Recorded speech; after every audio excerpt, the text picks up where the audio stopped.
آپ تھوڑا آگے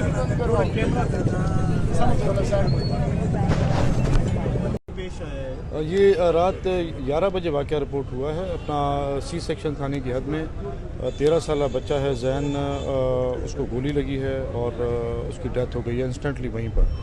تو ابھی تک جو ان کی والدین کی طرف سے جو بات ہے کہ کوئی بچے کے ساتھ زیادتی کی گئی ہے وہ میڈیکل رپورٹ آنے کے بعد ہی پتہ چلے گا، اور ابھی تک کوئی آئی وٹنس وہاں پر ہمیں نہیں ملا، لیکن 2 سسپیکٹس ہم نے اٹھائے ہیں اور یہ ہے کہ کام کر رہے ہیں اس کیس پر، اور ویری سون انشاءاللہ ٹریس کریں گے۔ سر پوسٹ مارٹم وغیرہ اس کا بچے کا کرایا کہ بالکل پوسٹ مارٹم کرائیں گے۔ بد پھیلی کا بھی خدشہ خدشہ دیکھیں ان کے والدین کہہ رہے ہیں، اب یہ پوسٹ مارٹم کی رپورٹ آنے کے بعد ہم کہہ سکیں گے کہ یہ ہے یا نہیں ہے۔ ٹھیک ہے سر، کیا یقین دہانی کرائے گی کہ احتجاج بھی ختم کرائے گا؟ نہیں، انشاءاللہ ٹریس کریں گے۔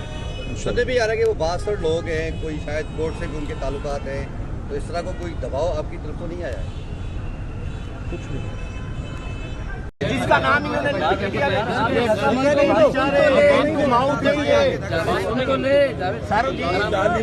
پیسے والے سورس والے وہ آپ ایف آئی آر نہیں کاٹے، کل ہی چھوڑ دیں گے آپ، میں دعوے سے کہہ رہا ہوں۔ میری بات آپ بڑے بالکل ہم اس لیے آئے اس کو انصاف دلا رہے ہیں۔ ان کے گھر گیا تھا، میں نے ان کو کہا کہ آپ چلیں تھانے، کس کا نام دینا ہے؟ انہوں نے آئے نہیں تھانے، تو صبح بھی کہا ان سے جس جگہ اس میں واقعہ ہوا ہے آپ اس کو ارسٹ کر لیں۔ آپ کنسرن بندوں کا نام دے دیں، نام دے دو ان کو، نام دے ہو بھائی۔ میرے ذہن واپس آ جائے، میں تیرے سے معافی مانگوں گا، تیری ماں سے بھی معافی منگوا دوں گا۔ میں ابھی ان کے گھر گیا تھا، ان کو کہا ہے میں نے کہ آپ چلیں، کس کا نام دینا ہے؟